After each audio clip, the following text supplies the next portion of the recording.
What is up, my friends? It is Tuesday night, and you are very welcome along to tonight's late night agenda, where, as always, we're just going to have a chat around all things Liverpool.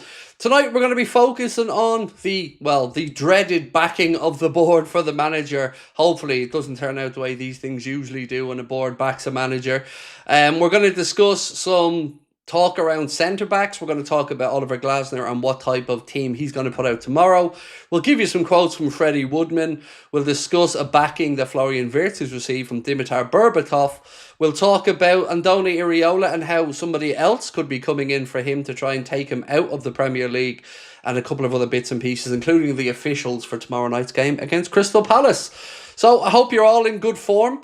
As best form as we can be with the way Liverpool are currently sitting in the Premier League table. Tough to know if tomorrow's going to be a bit of a free hit or if it's going to be something that we're going to take seriously. We were discussing this on the Anfield Agenda podcast, which we recorded just before this stream, and it'll be out at 10:45, trying to figure out if it is somewhat of a free hit for Arne or if it's something that maybe we need to take a little bit more seriously. Right. Elks, how are we, sir? 17 months with us as a member. Really appreciate your ongoing support. How are you doing, Craig? Hope the boys can step up.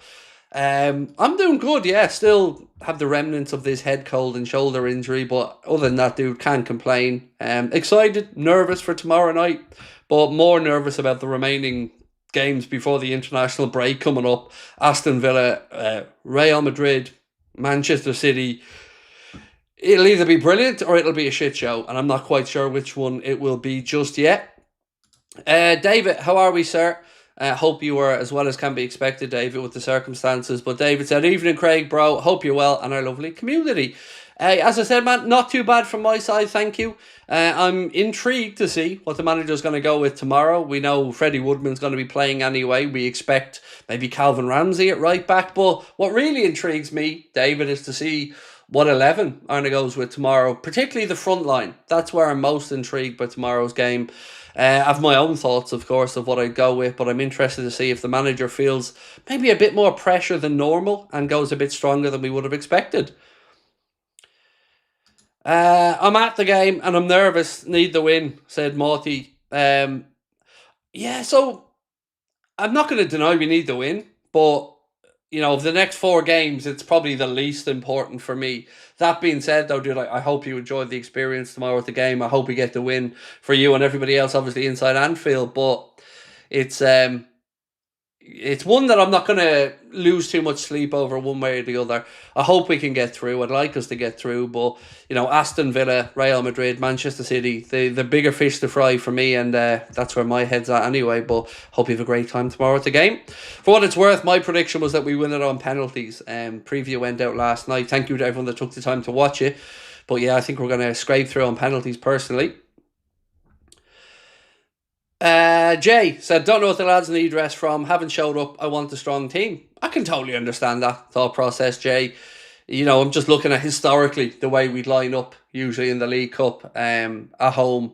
But you're not wrong. It's not like we've been firing on all cylinders and people are deserving of a rest. I mean, people should be playing for the position at this point, in my humble opinion, mate. And some of those senior players really haven't been pulling up trees so far this season.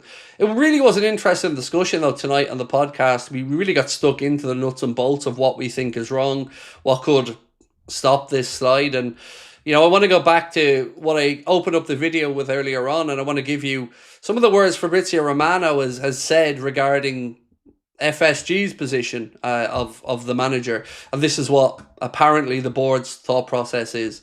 So it's a difficult moment for Liverpool, Romano said, really difficult. 4 defeats in a row in the Premier League, not the start of the season expected, especially after the fantastic, exciting transfer window Liverpool had last summer.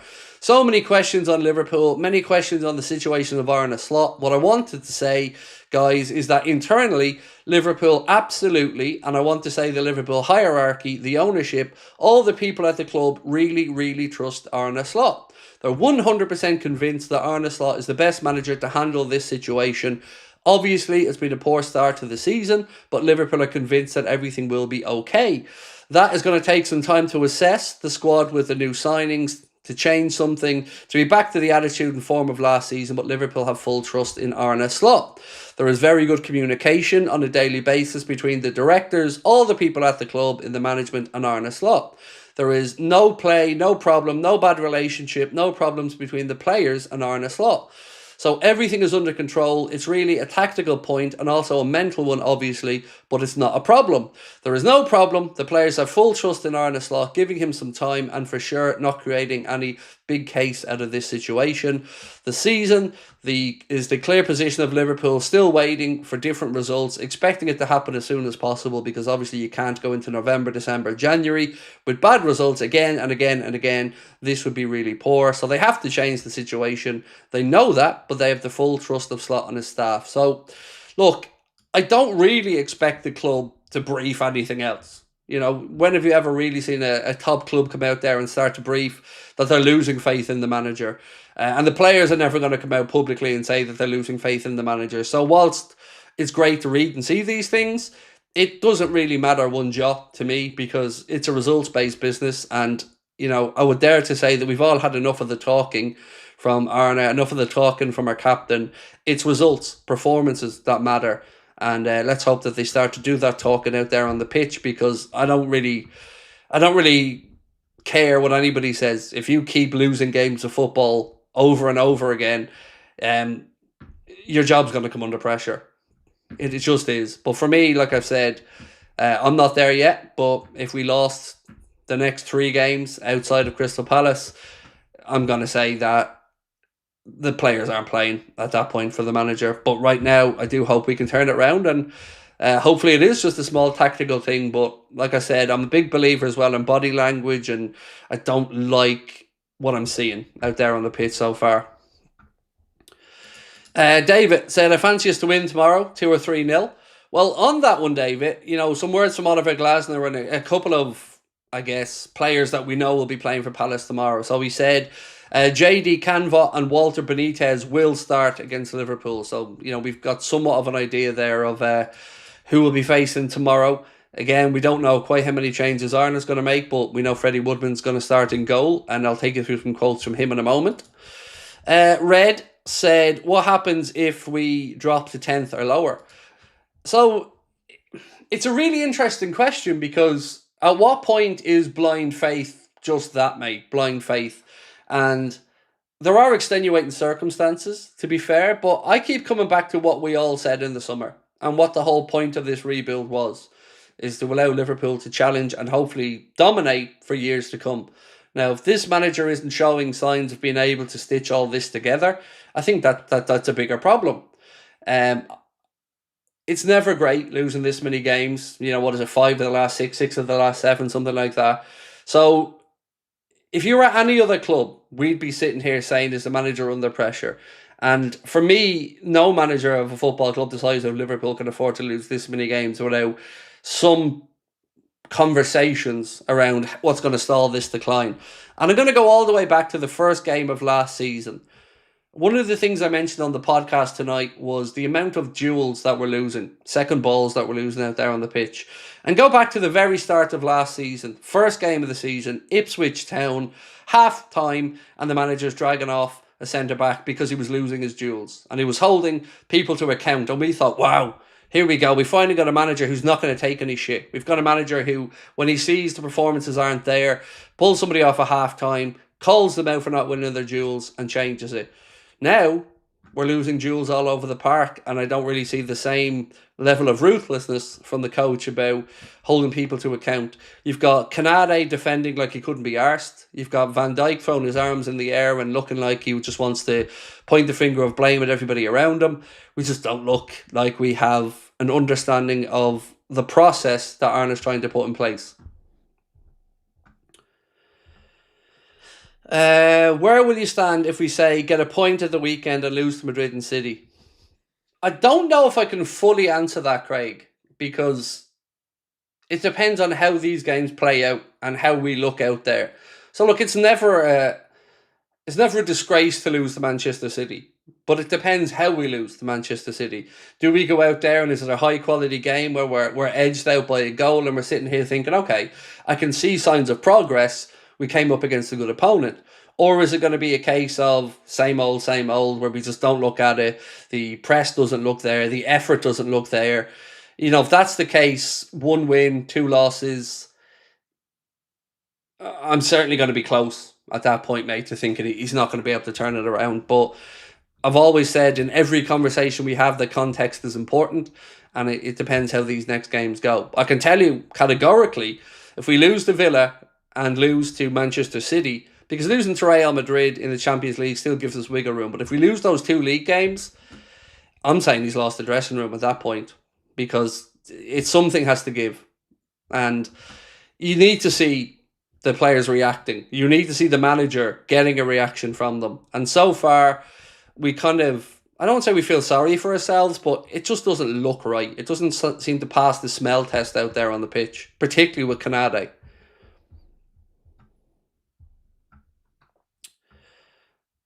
Craig, the problem isn't just the results, said Tobias. It's the way the team plays. Under Klopp, we had spirit, the emotion, we controlled chaos, and it was a pleasure to watch.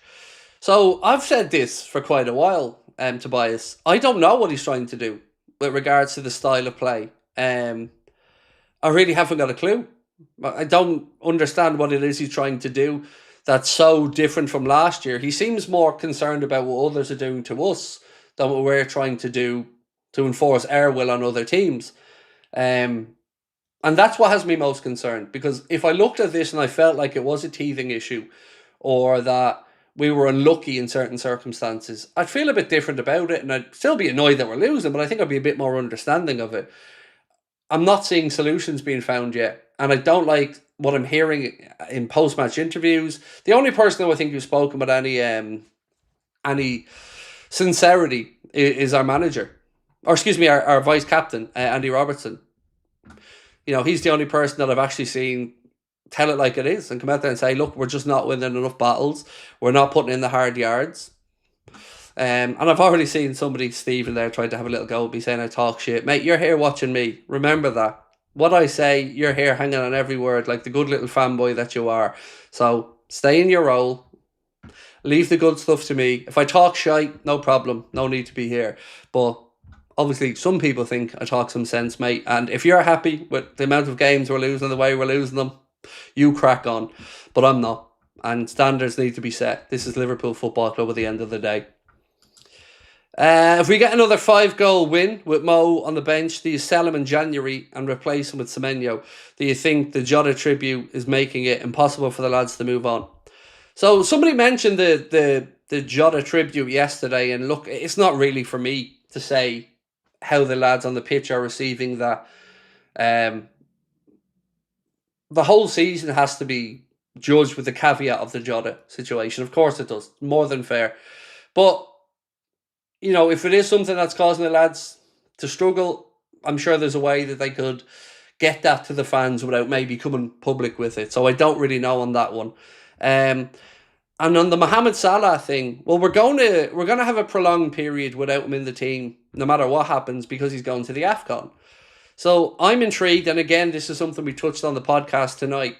If we play particularly well, and Mo's at the AFCON, and we find a balance that works, what happens when he comes back?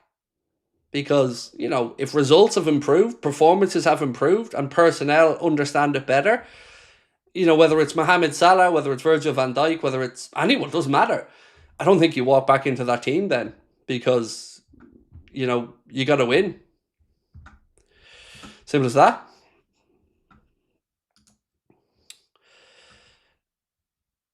Jota tributes every game is like salt in the wound. But again, we're hypothesizing this, or hypothesizing. We don't know. I understand the point, by the way. I really do. But,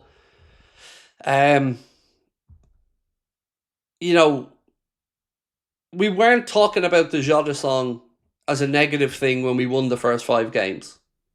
But now that we're losing games, of course, it's natural that people look to try to figure out any reason. And whether that's part of it, whether, the lads are still feeling down.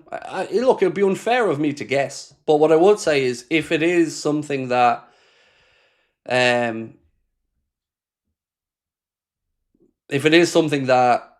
is causing them hassle, I'm sure they can get it out to the fan base and let that be shared with them. So somebody said it's not blind, he won the league. Thank you so much for that, mate, because I didn't know he won the fucking league. I mean, thank God we have you in here for that fantastic insight.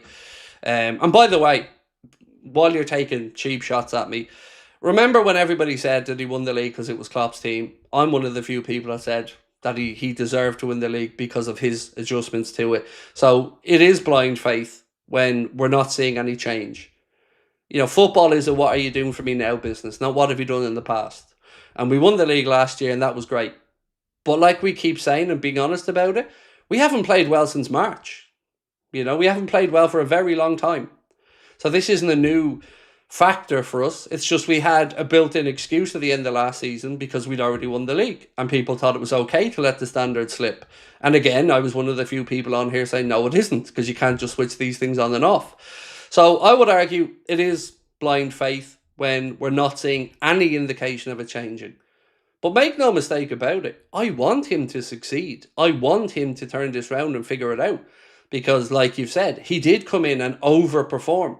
Because not 1% of me last year thought we were going to win the league.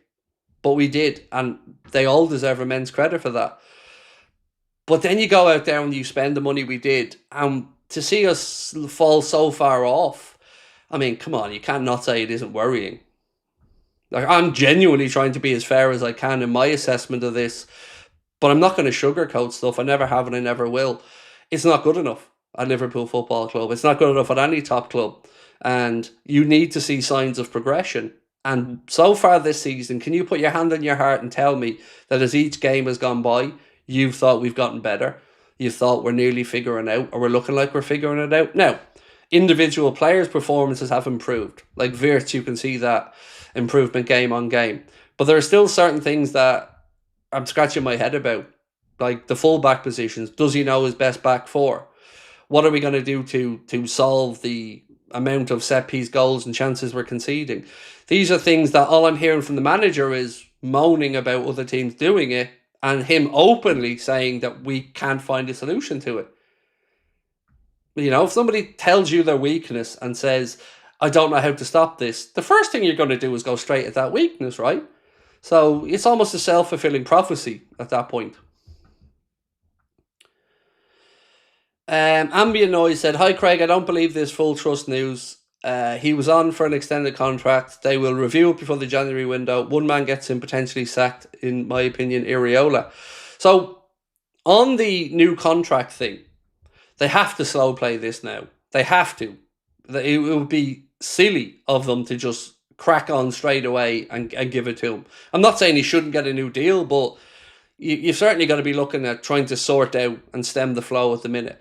On Iriola, it's interesting you bring up his name because Graham Bailey was saying earlier on, TBR Football understands that Juventus have made inquiries about Bournemouth manager Andoni Iriola having been hugely impressed with his work in England because they've just fired their manager. Now, Spalletti was somebody that they were also apparently looking at, but so yeah, Juventus are looking at Iriola as well. Now, for what it's worth, as I sit here and think about this situation, I think that FSG will give him the season.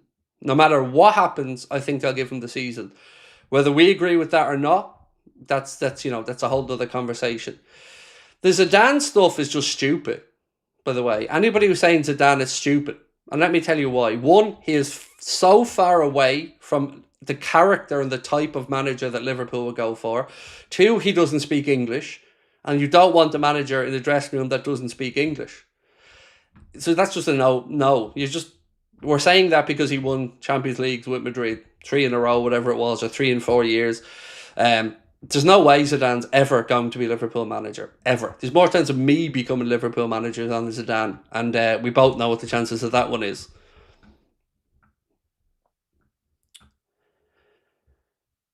So I think a lot of the conversation that we're seeing tonight is about what we would do and looking to get rid of the manager. I still think he can turn it around. I do. I really do still think he can turn it around. I haven't seen signs of it, but I also don't think he become a bad coach overnight. So something has to click. A moment. a light bulb in his brain. Something will click, I think, that will start to stem the flow. But I want to ask that question tonight for the first poll. So 1 second.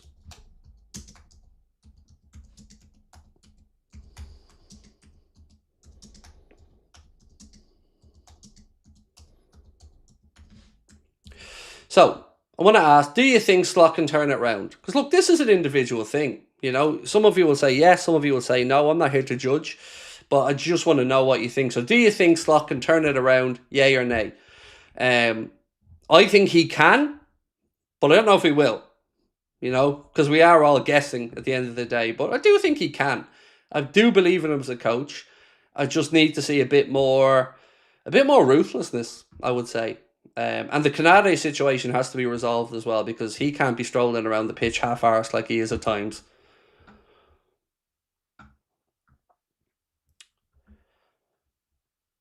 World of Naturalist said, I'm concerned that Slot seems not to have solutions to all the problems.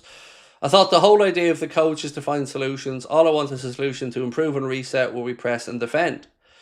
I was very surprised when we went over to Frankfurt and set up the way we did, played the way we did. And yes, the opponents were weaker than a lot of other teams we've played. But to switch it right back then, I thought that was weird, because I thought we looked better balanced with that 4-4-2. So, yeah, look, it's weird, because one of the questions that I asked the guys tonight, and feel free to answer this if you want to in the comments, is I said to Steve and Chris, do you guys have any buyer's remorse for the players that Liverpool signed in the summer? Is there anybody that you would go back and not sign? And I thought about this myself long and hard, and the only one that I have any concern over is Frimpong. And the reason that I have concern over Frimpong isn't his ability as a footballer. It's I still don't know where he fits in.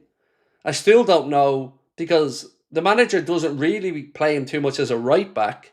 He hasn't worked as a right winger. And the one position that he excels in is as right wing back, and we don't play that system. So that's the one position I've always held some, not concern, but I was unsure of how it all knit together. Other than that, I've got no qualms or no buyer's remorse about any player we brought in, because I do think Wirtz will come good, ISAK will come good, Ekitike is coming good, and the fullback situation with Frimpong, I'm not sure where he fits in, but with Kirkes, I think he just needs more time, and he needs to just hone his craft a little bit more. So for a 21-year-old fullback coming to a new club, big move up, you know, I'm not too concerned there. Should he be starting every week? Probably not. But other than that, I'm happy with the business.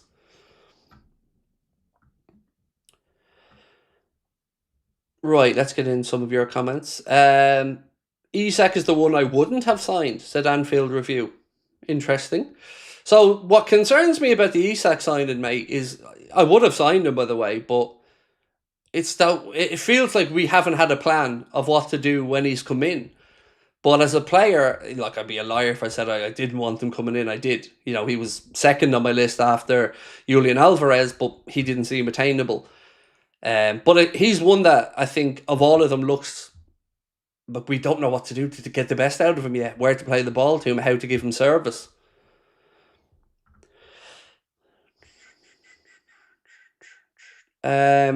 Most top clubs have their midfielders completing the most passes under Slot as their centre-backs. Well, to be fair, if you look at Manchester City, I'm almost certain that their centre-backs have the highest passing numbers of their players. So it's not unusual for centre-backs, but I think the argument is, what passes are those centre-backs playing? Are they progressive passes, or are they just sideways passes? And with us, I think a lot of it is sideways. Stevie Boy said, club is telling us that the players are behind the manager, but there's been no response on the field from the players. Exactly. This is what I say all the time, Stevie Boy, about sometimes we have to read between the bullshit. Because no club is going to start briefing the media that the players have lost faith in the manager and that, you know, they're giving up. They're always going to back the manager publicly. So it is something and nothing to me that they did it. I think the real answer to this is what we as individuals think. What we as fans think, is the manager going to turn it around or not? And at this point, I'm probably 50% hopeful and 50% convinced. So 50% belief and 50% fingers crossed.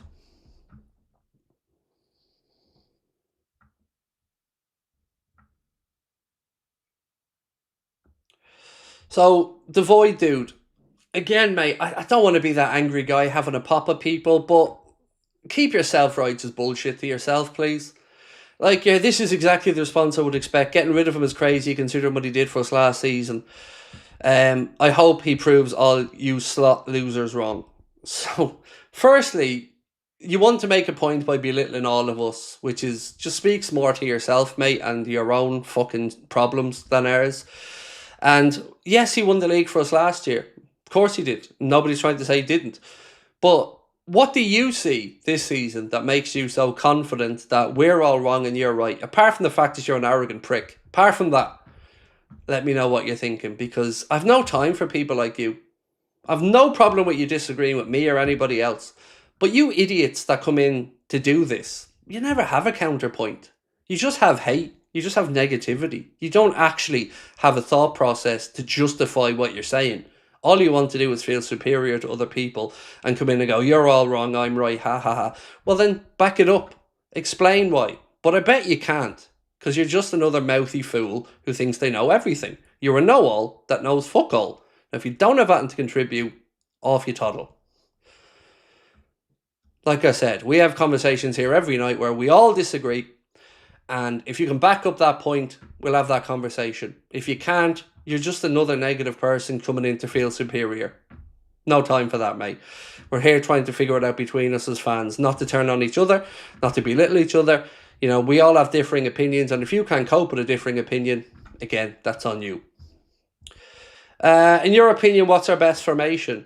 Well, look, you'd have to say it's the one that served us so well in the last 7, 8 years, 9 years, and that's 4-3-3. But personnel changes, and I guess we got to figure out two things. We got to figure out how to become more defensively solid and less porous, because we don't have a problem scoring goals. We have a problem keeping goals out. And whether that is, and I don't think it is just a back four thing, by the way. A big believer in defending from the front. Big believer in everybody contributing to defending. Like when managers say if it gets to the goalkeeper, there's been failures all over the pitch. At that point, that's true. That's true. But I'm not even seeing that press there that we've seen previously. So that's why I'm concerned. You know, because I expected more of a plan of to what to do with these players when the manager came in. And, you know, I think maybe we all expected immediately that PSG up in your face pressing style, but it's not been that whatsoever. And that's what concerns me. But like I said, I got to keep reiterating this point, and I think my track record on this speaks for itself. I've always been an Arne Slot believer. Always. People who were trying to write off last season saying it was Klopp's team, I never bought into that. I always defended the manager against that. I was somebody who said that Arne came in, that he wasn't here to just make up the numbers, that he wasn't going to be a sacrificial lamb. So all these arseholes that want to come in to belittle all of us by thinking that they know everything, well, I have a track record for supporting the manager and being behind him. But I'm also not going to blindly support anybody.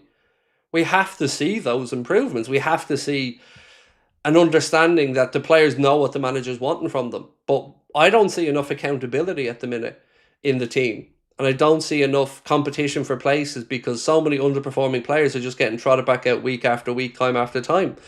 You know? Nobody can sit here and say we don't have a super talented squad. I mean, you could reel off a whole load of names. It is a damn good squad. But we got to get it playing as a team. And if we can't get it playing as a team, it's just a collection of individuals and it's not going to work.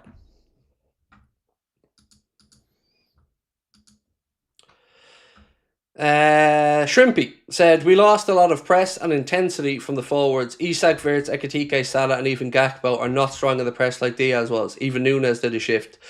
So we actually spoke about Nunes and Diaz tonight, and all of us agreed with your sentiment.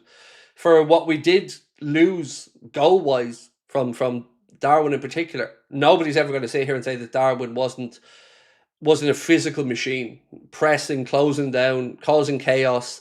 Diaz the same. And you're absolutely right to highlight that there was a loss of what do you want to call it, aggression, intensity, chaoticness. I agree 100%. We have lost that from the team since those two departures. So yeah, I think that's more than fair. Slot's already said he uses three manager styles. This is a problem. Great managers create their style. He can't lose dressing room. VVD lying in excuses. Robbo should be captain. I don't like excuses myself, Jason, and I did like Andy Robertson speaking openly and honestly to say, look, you got to earn the right to use your talent and you got to work hard, and we're not seeing enough of that. So yeah, I did like what Robbo said, and I haven't really liked what I heard from Virgil and the manager, which is, again, I'm sorry to say, just excuses. Liam said, not popular opinion, but Trent was a playmaker. Look, I think that's fair. You know what we talked about with Trent defensively, he did keep us on the front foot a lot of the time by helping us keep teams penned in. So yeah, that's fair as well. But what I would say is the Trent situation was one that was taken out of the club's hands. It's not Arna's fault Trent left. It's, Trent made that decision for his career and his future. So yeah, that one, no argument. He was a huge playmaker for us, and we're definitely lacking that. But again, I would say the stuff about the forwards feels better to me. ISAK, brilliant. Ekitike, brilliant. Salah, brilliant. But are they pressing? Are they working hard enough? No, not at the minute. Craig, not sure if you answered this earlier, but do you know why Slot's press conference was cancelled? I don't. Nope. Sorry. Yeah, sorry. I've been playing catch up today to some extent because Connor's been away for a couple of days, so I've been trying to keep things going, building work going on as well. So no, I haven't seen anything about the press conference, mate. So somebody said something, ISAK surgery ? Let me explain to you what that's about, because I'm sure you're worried about where the feck I'm going with this one. Let me just see if I have this in my notes. Do you know what? I don't even think I put it in my notes. So I'm just going to read it out straight to you. So there was a piece on the Echo, and I'm going to read it out to you now. If you want to read this yourself, as I said, it is up on the Echo app. So it was exclusive. Alexander Isak under the knife decision awaits injured Liverpool star.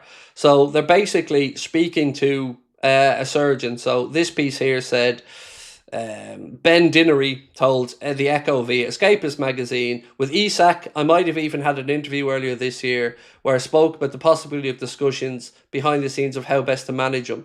Is there maybe a need for him to go under the knife? There will be a point where they look at that and discuss it. Surgical intervention is primarily taken for two reasons. One, to minimise or to mitigate the risk of re-injury, so you're hoping to stop that. And secondly, is to free the player up so they're returning to those pre-injury levels. Now, of course, there is never a 100% success rate guarantee with these surgeries, so that's why it's not a decision that is taken lightly. The Isak situation, we know it's a very minor, more of a niggle, but he is being managed. You've got the form of Ugo Ekitike, and Isak's coming off the back of a heavily disrupted pre-season programme. That forms a cornerstone for any player for their upcoming campaign. The more sessions and games that you miss during that block, the higher the risk you are of picking up an injury.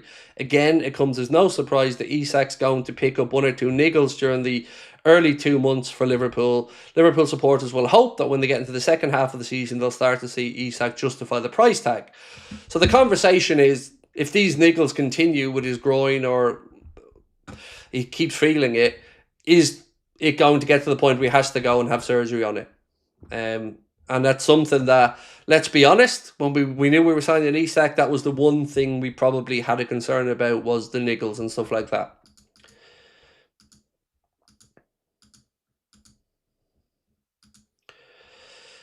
Ask yourself this: why is our world-class player not scoring in Salah? VVD is lying, Slot's making excuses, Canada is learning Spanish, you read between the lines, it's stubbornness, why change from a 4-4-2?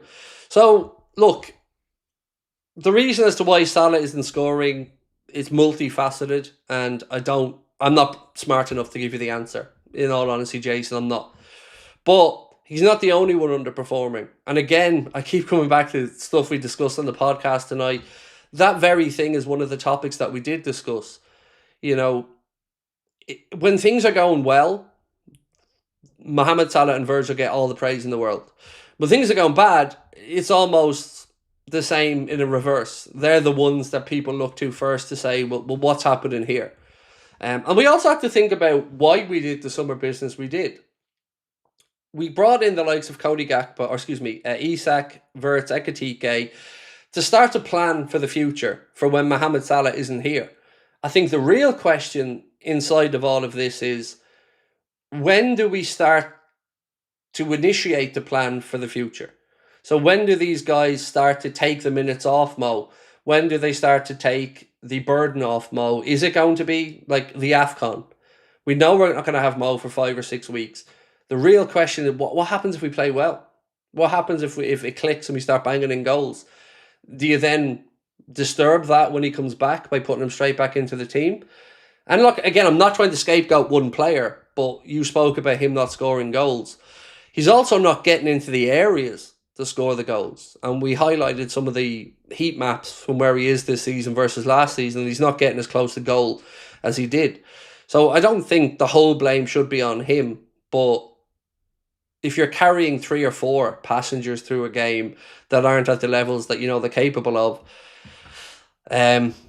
yeah, I just don't think it's fair to blame one person or to look. And again, Jason, I'm not saying you are blaming one person, mate, but we've just been shit across the board, bro, outside of maybe Soboslai and a handful of others. Sonder said Slot's problem is he tries pressing with a 4 and always has 1 at the back. That leaves us with 2 midfielders, and that's why teams play through us so easily. So bad, long ball.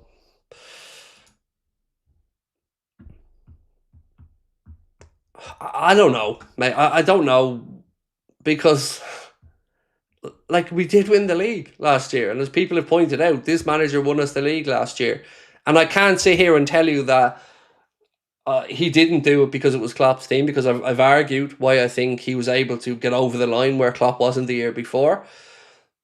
But then when you get the chance to put your own stamp on the team, and he has had the chance to do that this summer, I'm struggling to figure out what is the change of personnel versus what is the manager's philosophy, and which one of those is causing more problems. And in my mind, at this moment in time, I'm thinking it's the manager's philosophy rather than the change of personnel. But I'm just a fan. I'm trying to figure this out as we go. Stevie Boy said, we can't go from being 5 points clear on top to 7 points behind. There has to be more to this than a drop-off in form. Something is not right. I agree. I've always talked about the smell test. It doesn't pass the smell test for me. And losing a game here or there, of course, that's going to happen. But to go so drastically from winning 5 in a bounce to now, as you said, having a 12-point swing with Arsenal over the course of a month, that is alarming that it's happened that quickly and that we've fallen off that quickly.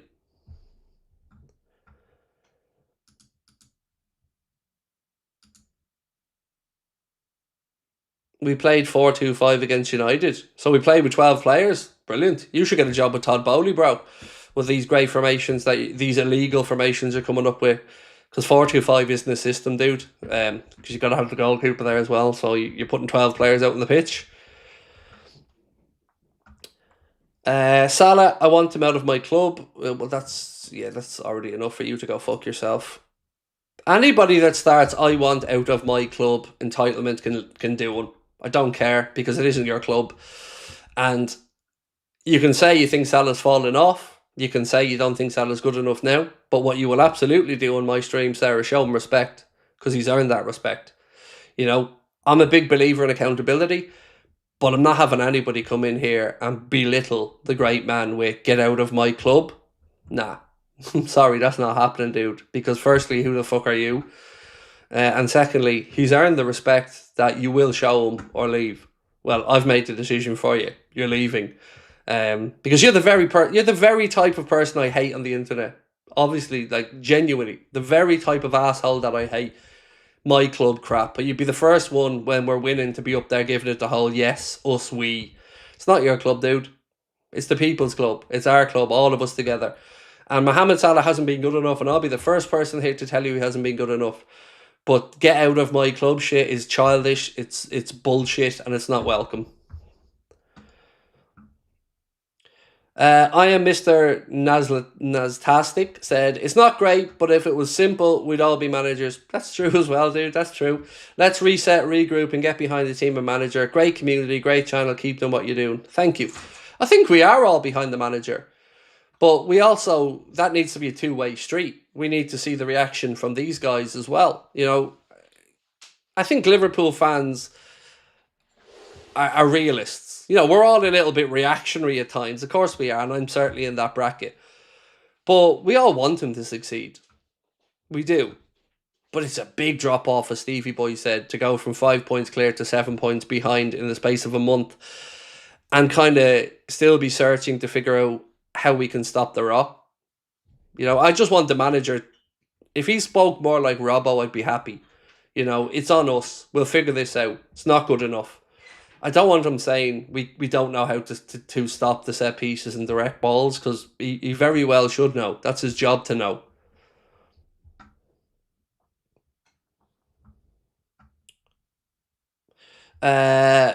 People forget Slot played grab and CDM made in the player he is. No, they don't. That's just another bullshit point you're trying to make yourself feel superior. When the fuck has anybody in this conversation anywhere here said that people that we've forgotten that Gravenberch is the player that he is? You're also forgetting to say that Gravenberch being the player that he is this season and being so forward thinking is part of our problem defensively. So again, stop this making yourself sound great at the expense of other people crap, because it's just stupid. Nobody has not given Arne Slot credit for turning Ryan Gravenberch into a great player. Absolutely every single Liverpool fan on this planet gives him that credit. But this season, that's not giving our defence the protection it needs. And we've also heard that from the man himself in Ryan Gravenberch that Arne has given him more free rein to get forward this season. I think it was after the Newcastle game he said it. Now, which one is it? You're either a CDM that's playing in front of the back four, or you're getting forward. And if you're getting forward, then who is protecting the back four? So, again, nobody's ever not said Arne has developed him into that player. Of course he has. But that isn't working for us now. And whether it is that change of giving him a bit more free rein to get forward, the protection ain't there. And this is not a Ryan Gravenberch problem, by the way, and I'm not trying to say it is. It's a team problem. But can we drop the I know it all and you all forgot everything shit? Because it's tiring. It really is tiring to just see it over and over again. I know everything, you're all dopes. I mean, if it's that easy, you go set yourself up a podcast and crack on with it and give us all the wisdom that you have.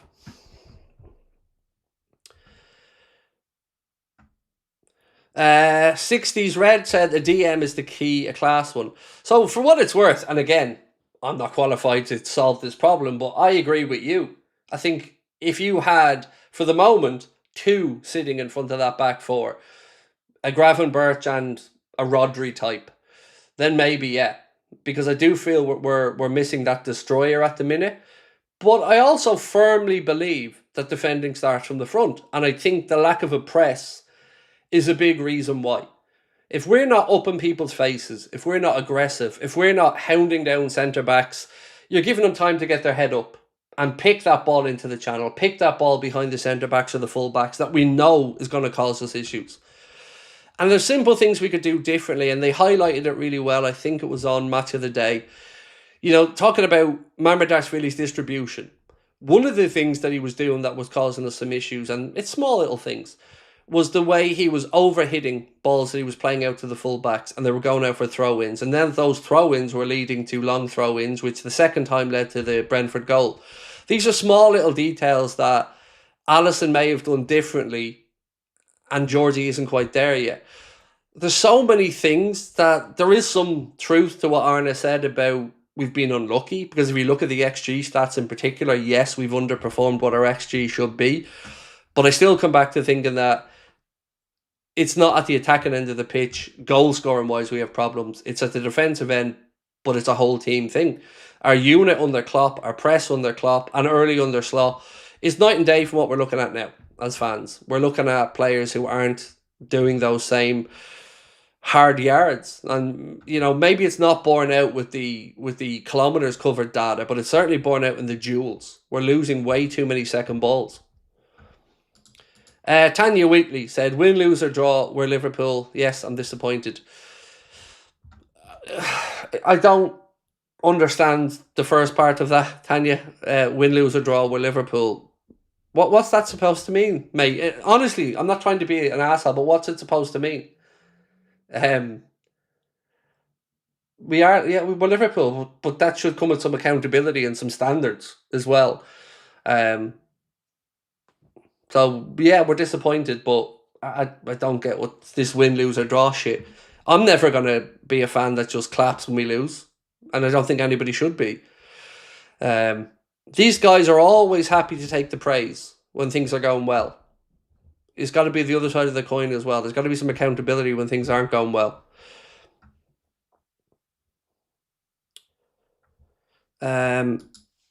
Jacko said, my worry is if VVD and Mo doesn't regain form after just getting big deals, FSG might turn around in the future and say, we're not doing this again.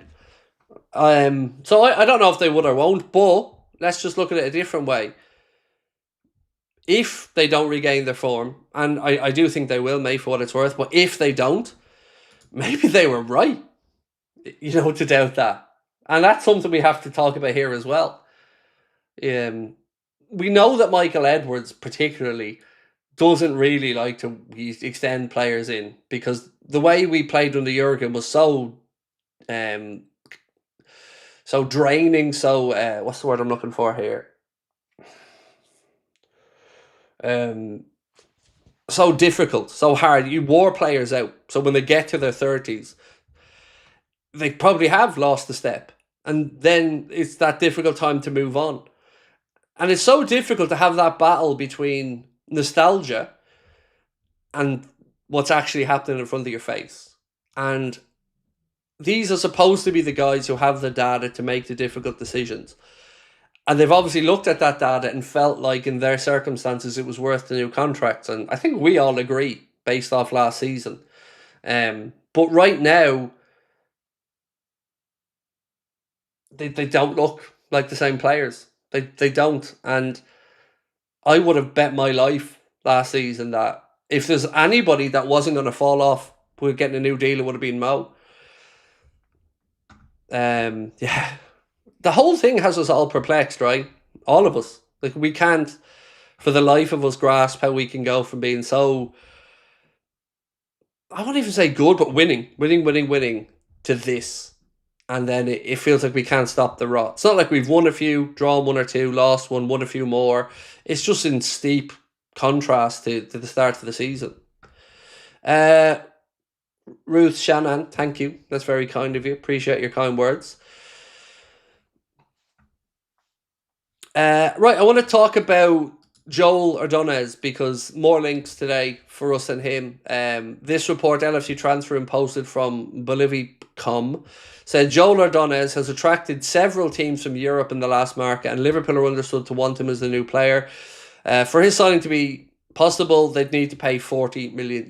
Now, hand on heart, genuine question. Has anybody watched much of him at Club Brugge? Because I've seen his name mentioned with us. But, my knowledge of Belgian football is absolutely minuscule. So I've no idea if Ordonez is good, bad or indifferent. But he is a player that has been linked with us in the past and is still being linked with us now. So the question we asked is, do you think Arne Slot can turn it around? And we're going to let this one run a bit longer because I don't think we've a big enough sample size yet. So if you haven't voted, please do. And look, I'm on the side of the answer that's winning at the minute as well, but I do want to see what you guys think. So if you can, please do have a vote on that one. We always struggle against Crystal Palace, but we don't. Sorry, I'm not trying to be a smart arse. The only reason I know we don't is because part of the preview is we look back at the results. And last season against Crystal Palace, we drew at Anfield and won at Selhurst Park. So this we struggle against them just isn't true. We have this season from the Community Shield onto the league game, but last year we drew one and beat them. Beat them away, drew at Anfield, so that isn't true either. And I would have agreed with you, by the way, for what it's worth. If you were, working off gut instinct, I would have said you were right. But the only reason I know is because I said it's part of the preview that we record. We look back at the other results. Paul said, do you think it's too slow? Yes, absolutely.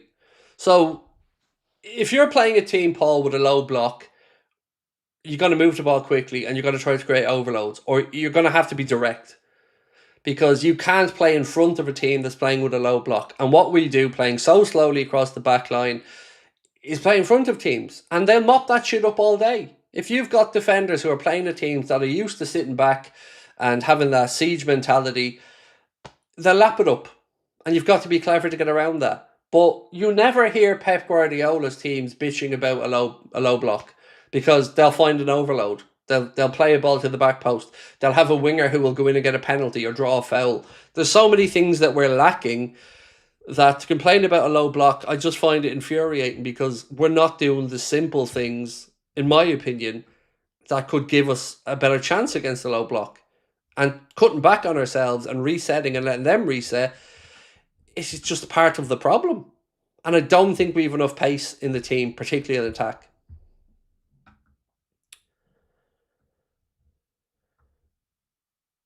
Carl Morgan said, I'm sorry, but I did vote no because I think he's lost the dressing room, and that hurts to say. Mate, your honest opinion is what is welcome here, Carl. And if you feel he's lost the dressing room, bro, firstly, thank you for being honest, because that's what I want from you.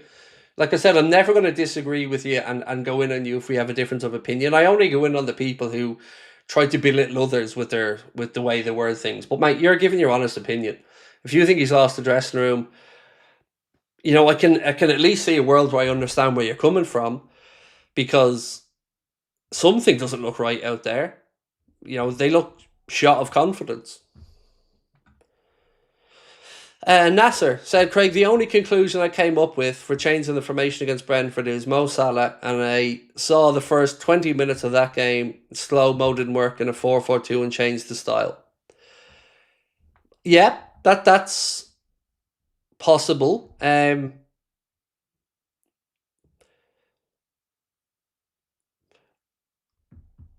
You'd always like to have a direct line to the manager to ask him these questions. Like, did we only go 4-4-2 against Frankfurt because of a tactical thing he's seen as a weakness for them, a personnel thing for us, a solidity thing? There's been probably 6 different formations played, maybe more, this season. A lot of the time we don't see the little tweaks in game, but it feels more of an attitude thing to me, an attitude and a coaching thing than a formation thing.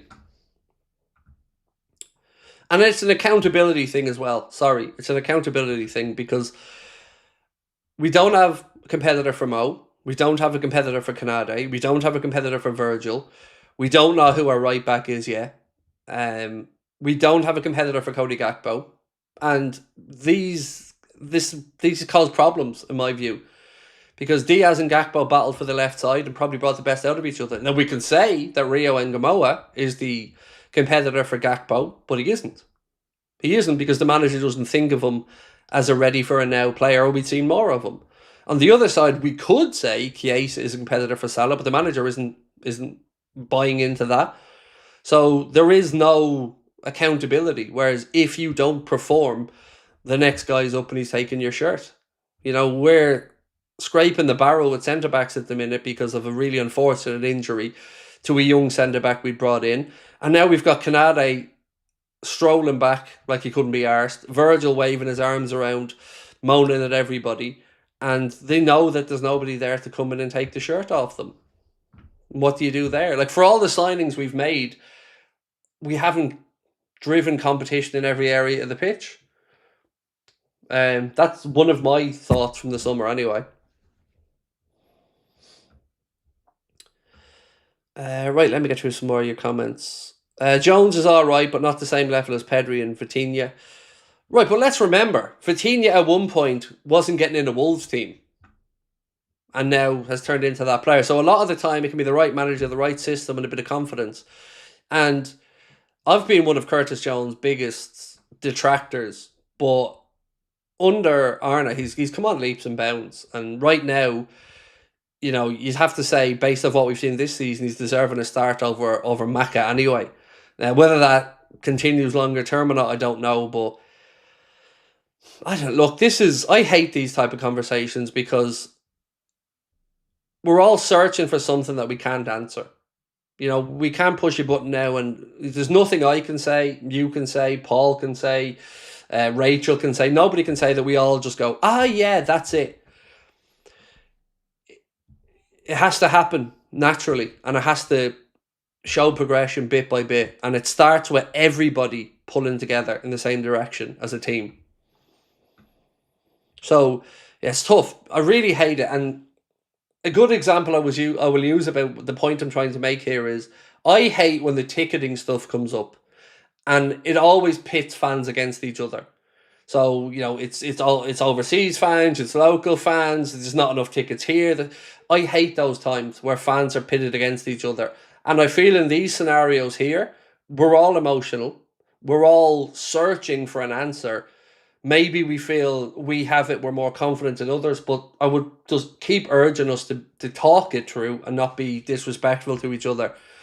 Because I learn so much chatting with you guys every night, different opinions that maybe I wouldn't have had coming into the stream. But I'm going to keep banging this drum about respect, because coming in to shit all over somebody else is not going to work out well. So let's just keep talking and addressing what we need, because we need a centre-back, definitely. And if we don't get a centre-back in January, I think it's worrying times if we don't.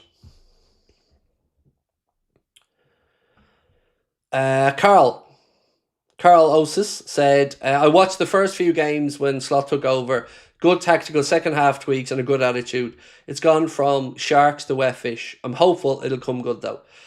Definitely agree with you on the positive aspects that we spoke about last season, Carl, and his in-game management and his halftime changes. In one way, we love them, but in another way, we kind of did all wonder why we weren't starting games at a faster pace. And then we started to ask, well, is this Arna's style? But this season, I would say we're not seeing the same impact from those halftime conversations.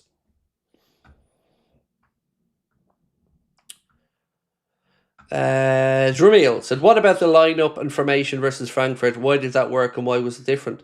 So part of it, Drumil, and I mentioned this before the game, was that they're not in great form. Frankfurt, like they've had some whoopings this season. And I don't know if the manager looked at that team and thought a 4-4-2 was what was going to get at them the most, or if he changed the 4-4-2 to just try to get a different reaction from the players. But the one part, sir, I can't give you an answer to was why the steep change backwards so quickly. I don't know the answer to that one, mate. Yeah, sorry, I don't know the answer, but I totally understand the question, because I've asked it myself. David, right, let me get this one up. David said, do you think Slot is stubborn? Of course, yes, but I think all managers are. And I think you have to be stubborn to some extent, because when everybody's doubting you, you have to believe that you're going to find a way through it and that you know what you're doing. But you also have to lean on those around you and your coaches. And this is why the conversation around the loss of Johnny Heidegger is an interesting one, because we don't know the dynamic in, the coaching setup that he had with Johnny Heidegger, maybe versus what we're seeing with Giovanni from Bronkhorst. But yeah, he is stubborn, but I think all managers are stubborn to some extent. It's just a case of, do you become too stubborn at points? And, will you be willing to see your own faults? And I don't know the answer to that one. Liam said, Curtis is a legend. Remember Goodison, he loves us. Oh, he definitely loves the team, Liam. 100%, mate. He's Scouser out there on the pitch, and like you said, he wants this club to succeed. No argument with you on that one, sir. And what I love about Curtis Jones, and I say this quite a bit, is he doesn't hide it there on the football pitch.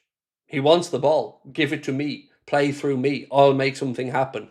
I like that. I just don't like people who hide on a pitch. And as much as I don't like to say this, I've watched times this season where I feel like McAllister's been hiding on the pitch.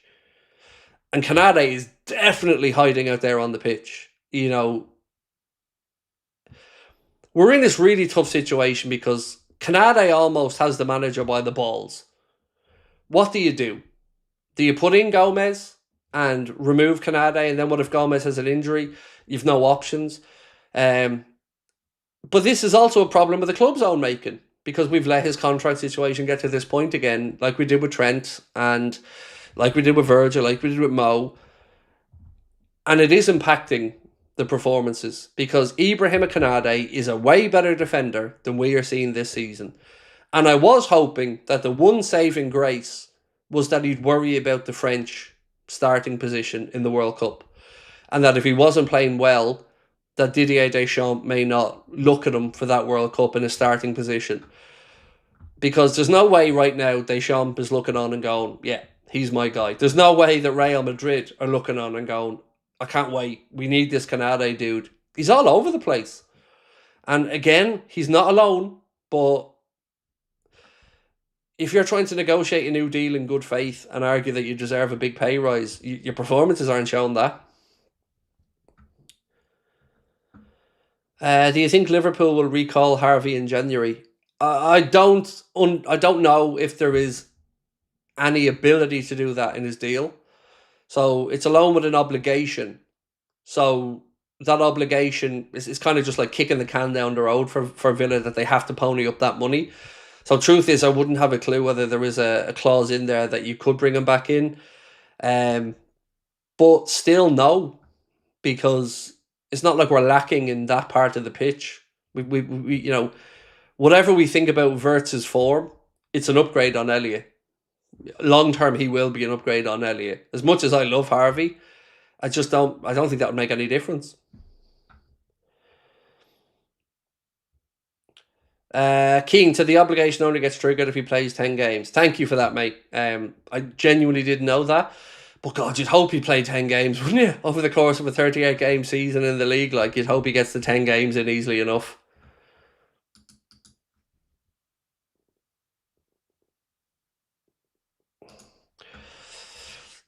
So Profit Peak, how about this? You said, Craig, you know what you need to do? Lose a couple of 100 kilos and maybe go to Anfield. So I don't think you understand what a kilo is, firstly, mate, because if I lost a couple of 100 kilos, I wouldn't be here.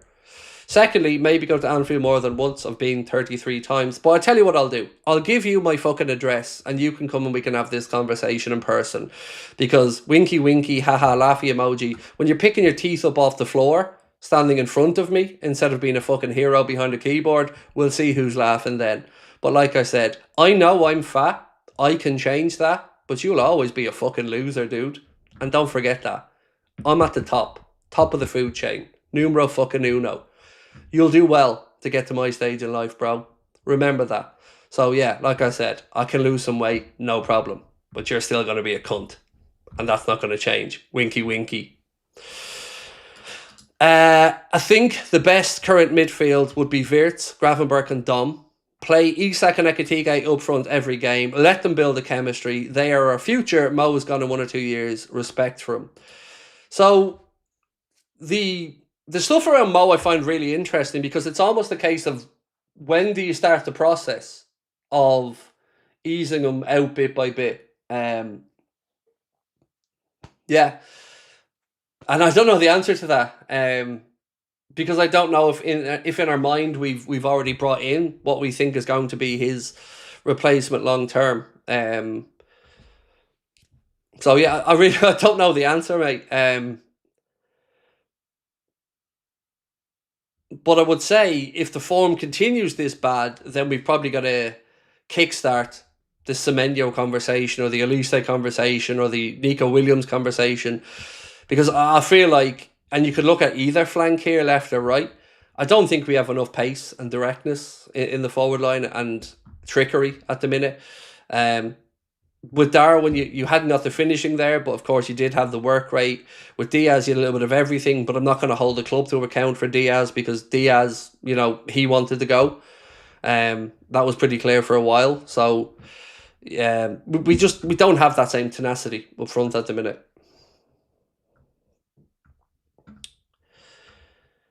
Do the players know what they should be doing? I'd hope so. But again, that instruction comes from the manager. LStew86 said, you just know that these keyboard bullies are waiting for their mums to get home to do their tea. They're just fucking... I bet you... Do you know what? If you could shine a mirror on him, I'd say he's a balding, dickless loser who is never going to see a pair of tits in his life without paying for them, and thinks he can shit all over other people on the internet from behind a fake profile name. It's just one of life's fucking also-rans, mate, and that's all he's ever going to be. People think I shouldn't rise to them, but I sometimes enjoy putting these little arseholes in their place because they don't have a sense of the real world. And, I love the Mike Tyson quote where he said, the internet has just taught you people that, you think you can say stuff without getting a smack in the mouth. And he will someday get that smack in the mouth from somebody at some place. No surer thing than that's going to come from. So I always smile knowing that at some point one of these lads are getting an ass whooping from somebody, and it's very well fucking deserved. And you know what? They'll be the first cunt on social media looking for sympathy when it happens. Bet your bottom dollar of that. And they'd also be the first one when something tragic happens to their family or they lose somebody, that they'll be wanting support, and that they'll be, on their World Mental Health Day saying my DMs are always open. They're always fucking hypocrites, all of them. Danny said, am I wrong for getting annoyed about players constantly asking for support but no repaying us on the pitch? Slot's the man. He's there to fix us. So, look, Danny, I don't think you're wrong about it, because it's something that I've said for a long time, and I used Henderson probably as the example. Everybody's happy to take the money, the plaudits, the column inches, the PR, and everything when it's going great. But when it's going poorly, you're right. All of a sudden, it's on us. Stick with us. Fans get behind us. Well, they are. The stadium's full every week. People are travelling all around the world, up and down the country, all over Europe, supporting the team. So it's on them. There's only so much fans can do. They can't go out there and kick the ball for them. So no, I don't think. I think what I'd like to hear is an acceptance that it's not good enough, a determination that they're going to put it right, and an apology, quite frankly, sometimes for the people that they have let down with these poor performances. But in a world where these guys are wrapped up in cotton wool, surrounded by yes men, and they live in a different environment to the rest of us, I don't know what's normal, because I've never been in that position, but certainly know if I was in that position as a coach, as a player, I'd be looking inwardly and thinking, I need to get my shit together. How do you think our players are mentally fatigued? Oh, excuse me. How do you think our players are mentally fatigued?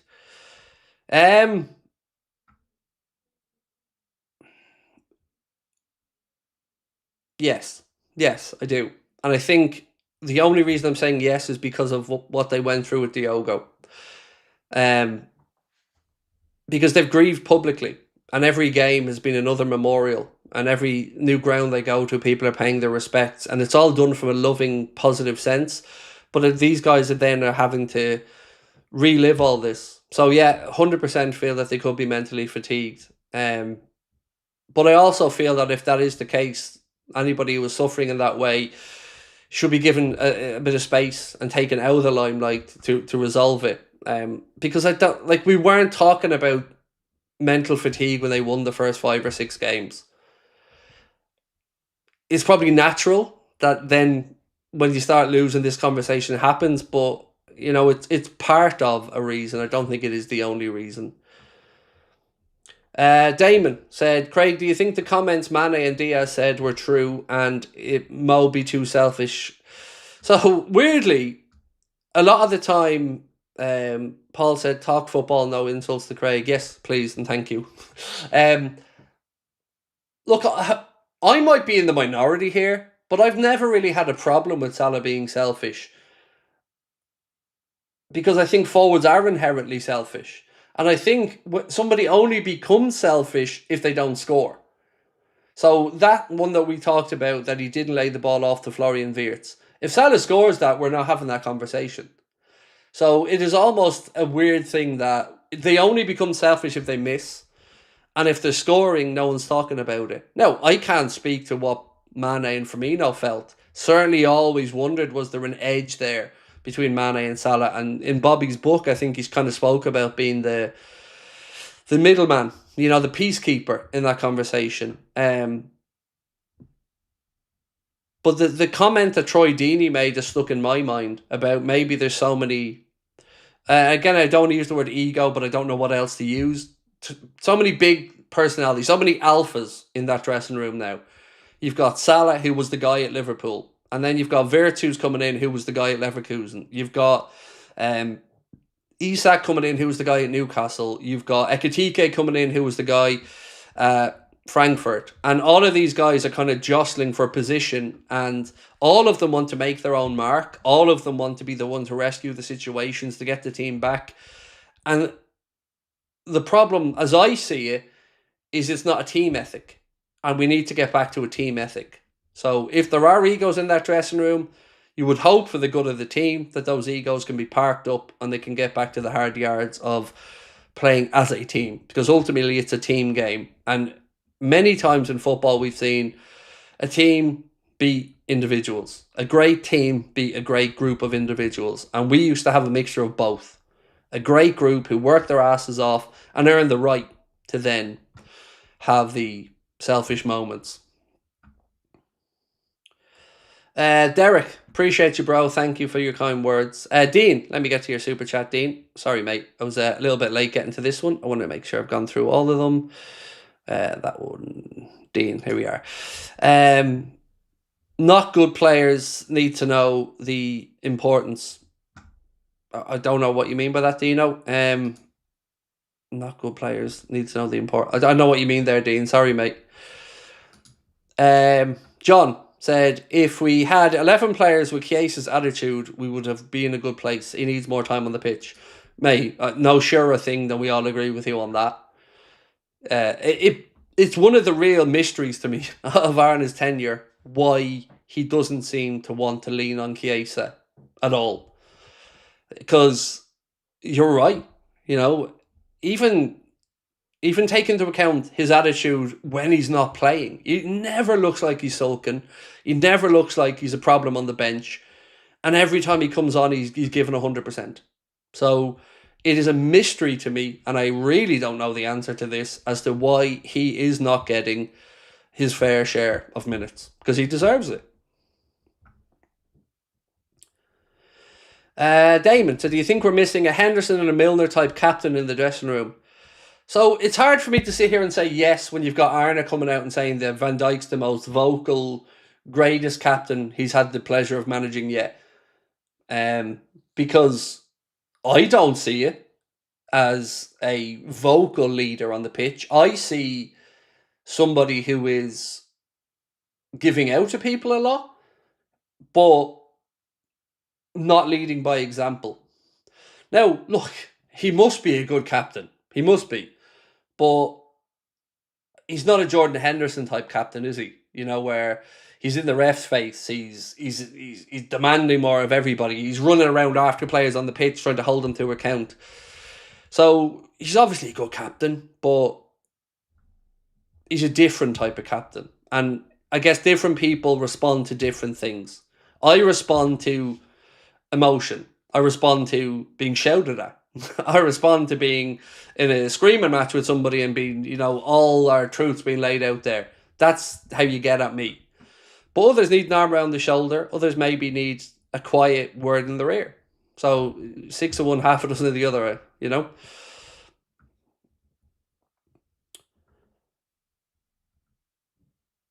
That's where Klopp excelled, as he was the biggest personality in the club. Definitely. And I've said this so many times, Biggie Maul, but when that quote came out from one of our games where we didn't win it and Klopp went into the dressing room and said, my old midfield would have had the balls to win that.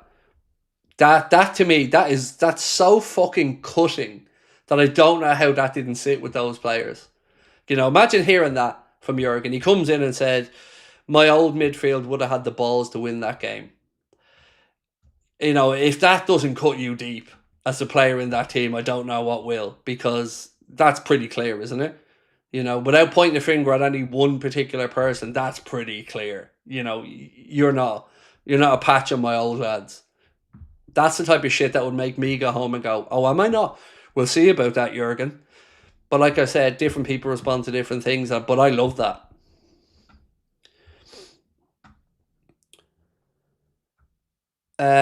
We tried Mo up front with Ekatike at Brentford 4-4-2, didn't work. We tried it for about 15 minutes, mate. About 15 minutes, maybe 20.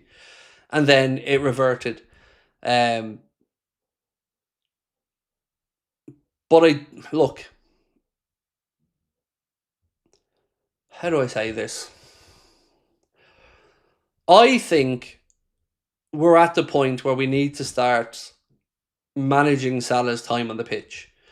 And we can't assume that he's going to be the number one guy, first name of the team sheet anymore. I'm not saying he's finished, but I am saying we need to start looking towards the future for a few reasons. Because let's see how he reacts if he's not going to be playing every week. Does he react by doubling down to try and prove a point, or does he react by saying, I want out of here? These are the type of things I think we need to see, because the manager does need to make sure he stamps his authority on that dressing room. It is his team, it is his dressing room, and he needs to be, as somebody said about Klopp, the biggest character in there.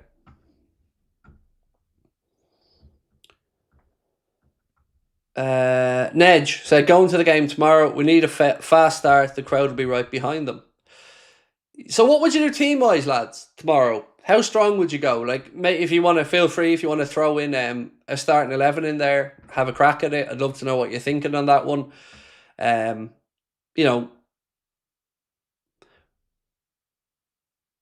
do think we need a result, but I don't want to reinvent the wheel in that we do normally make quite a few changes in these League Cup games.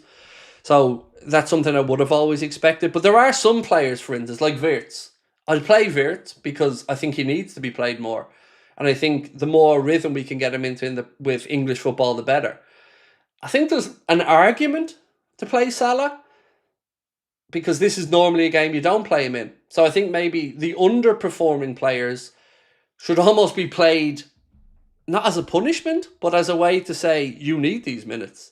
You don't need a rest, because you haven't been pulling up any threes to deserve this rest. You need to figure it out. Dean said, not good enough. Players need to know the importance. 100% agree, Dean, it's not good enough. 100%. But I also would say to you, mate, they know it's not good enough. Like, these guys don't get to the levels they're at without having standards. So that they know it's not good enough. But what we need to find out, mate, is there's just a way to stop it. It's not one thing. We can't just flick one switch. It's going to have to be done as a team.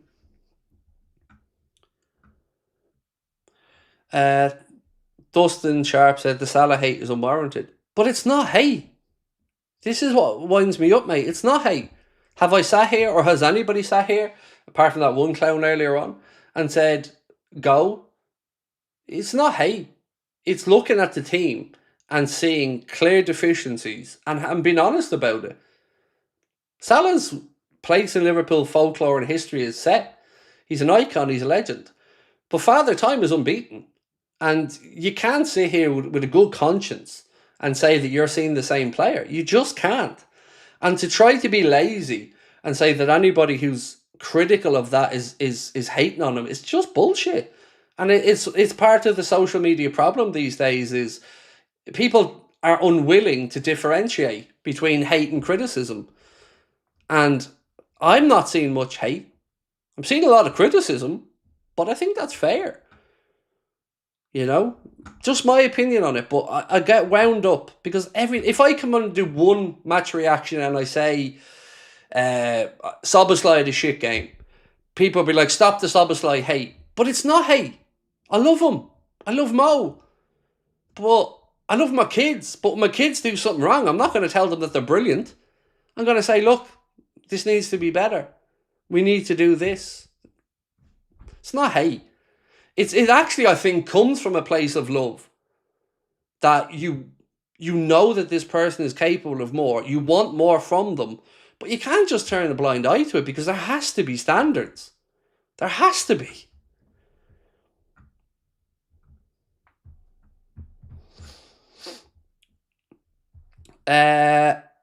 Fred Dan said, "Hi Craig, you must admit that the coach has been very stubborn." He definitely has, 100%. But I think all coaches are stubborn. The toughest thing for Arna now must be to think, do we keep doing what we're doing and it will click? Do we keep, same 11, same formation, and eventually it'll happen? Or do you make the drastic changes? And look, these are difficult decisions for a manager. And it's why it's a very tough job, and why it's a stressful job, and why they get paid a lot of money for it, because if it was easy or simple, we'd all be there.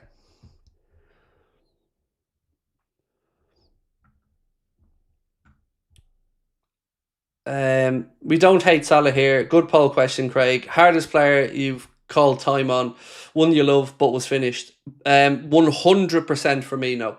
Oh, dude, I love me a bit of Bobby Firmino. But when he left, it was the right time. And I'm so glad it went the right way. Like, he got the big send-off. He got the love. He got everything that he deserved. I wish Henderson had gotten that, because I wish he had left in the right way. But for me, it was him.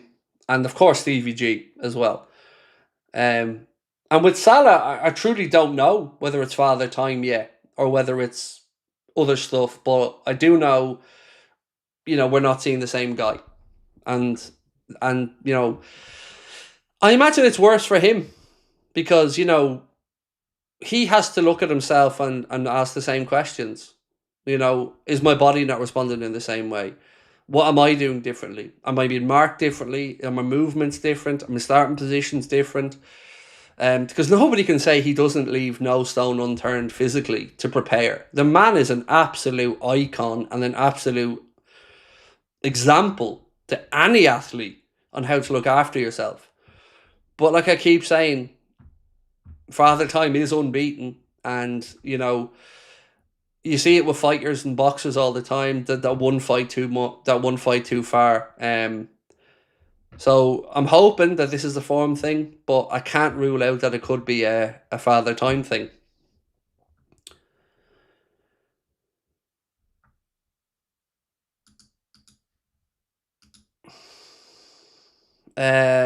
Jason said, Craig, if we play 4-4-2 against Palace, Bradley Gomez, VVD, Robbo, Dom, Wirtz, Jones, Rio, Hugo, Chiesa, and go hard at Palace, I'd be amazed if Virgil's even in the squad, let alone on the pitch tomorrow. Because we do have to make sure that we don't overdo it with him, because there's no reserve player there to come in. The 4-4-2 tomorrow, weirdly, I would rather see it on Saturday, because tomorrow it's going to be a change of personnel. So I think Saturday against Villa, I'd like to see the 4-4-2 with the kind of players that you're talking about, because tomorrow even if things were going great tomorrow with a lot of changes in an 11, you're going to see a disjointed performance anyway, and it's just about getting through. Paul said, hello Craig, Endo could be your starter CDM for now.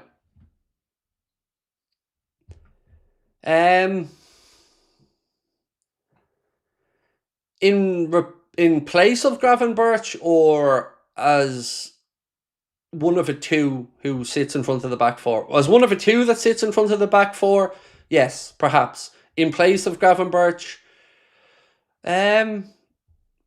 maybe, because there is creativity there, and Szoboszlai, he's in midfield, maybe alongside Wirtz, could find that progression through the lines. The problem that I always had with Endo was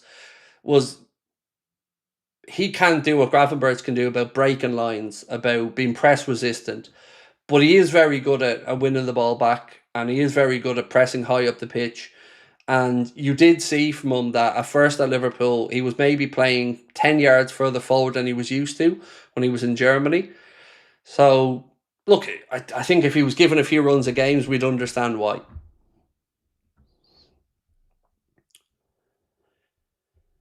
We need Reece Williams back in the squad to defend. He can do a job. So I genuinely don't know if that's a joke of a comment or not, because this is the same Reece Williams that couldn't get into the team at Aberdeen, that couldn't get into a League One side, and that we couldn't get out on loan anywhere. That Reece Williams. So forgive me if it's a serious comment. I'm not taking it seriously, because he absolutely is not the answer.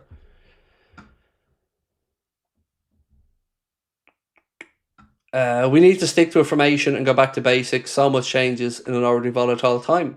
The going back to basics part, Marv, I'm right with you on. Right with you on. And it needs to start with the press. It has to start with that press. If the press isn't right, I don't think the rest of the team is going to be right. What do you think about a 4-3-1-2 formation?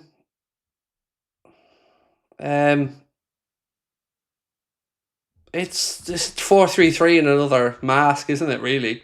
It's just you're having a 10 behind the two strikers.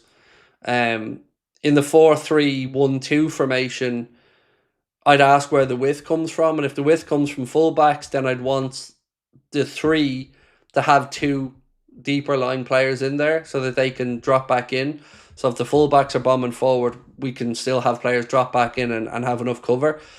I think we need 5 defensive players and 5 attacking players in any system at the moment until we figure it out.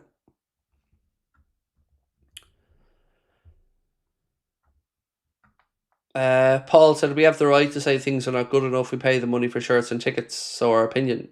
I don't think anybody said any of us haven't. Maybe, I don't know, Paul, if you're addressing somebody else in the chat, mate, but if there's one thing I hope you know about me, Paul, it's that I do believe, dude, we're all entitled to an opinion. And you're right, you know, there is no there's no right way to be a fan, there's no wrong way to be a fan. We're all different fans. We all have different things that wind us up, different levels or threshold for failure, different, you know, we're all wired differently. But you're damn right, we are all entitled to an opinion. 100%.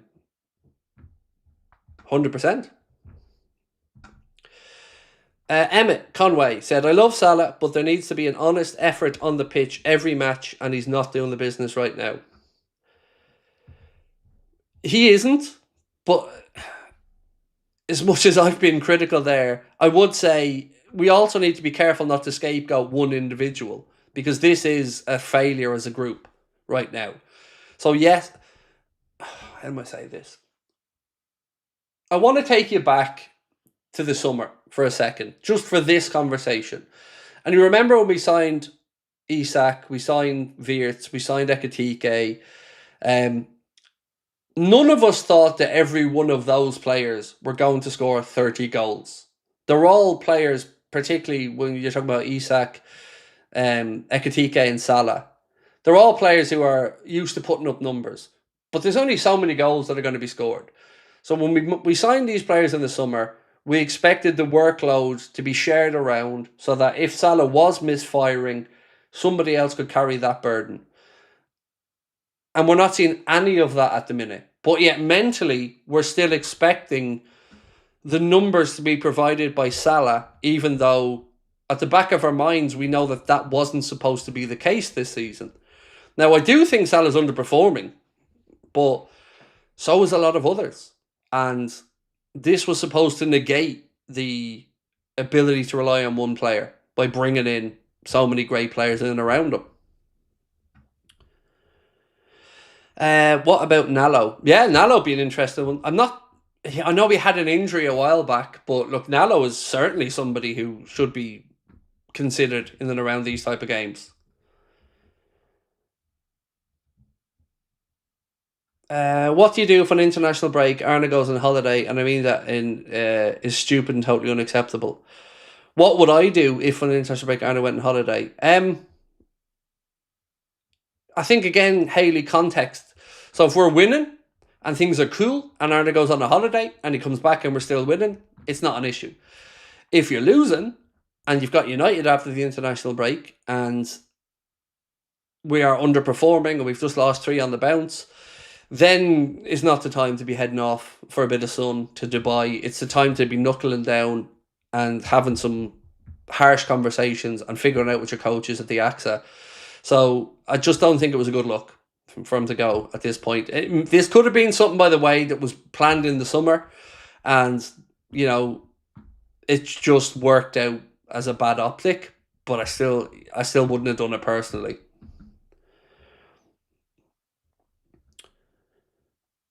Marv said it's not an individual player, it's a whole team problem, and the book stops with slot man management team shy. So I'm agreeing with you, Marv, on it. The book stops with the manager. I do agree. I also agree it's a whole team thing, but ultimately it's the manager's group, it's the manager's philosophy, and it's the manager who has to be accountable. And if he sees players that aren't doing what he needs them to do, and he's not taking them out of the firing line, and he's not dropping them, then yeah, that's on him.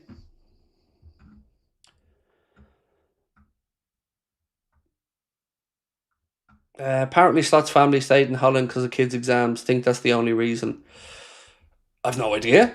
I assumed he was spending time with his family in Dubai, because if he wasn't, then that makes the trip to Dubai even more fucking questionable. Nobody has any problem with the manager spending a few days with his family. If he needs to go over to the Netherlands or whatever, sound. But yeah, like I said, the optics of it to me just didn't look great. But it's difficult to get into a conversation about a man's family and personal life because, I don't know it.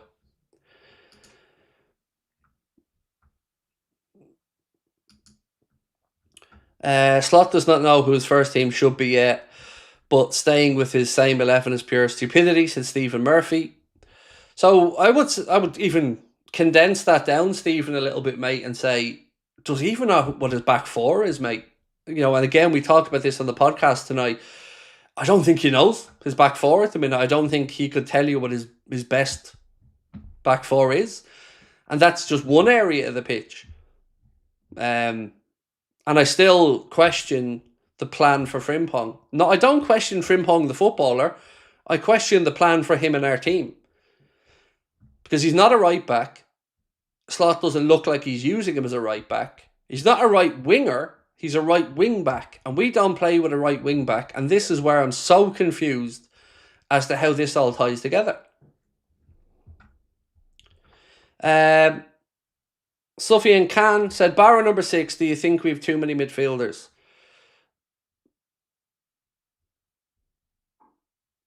Yes and no. So if you introduce another number 6, then I think we've too many 8s.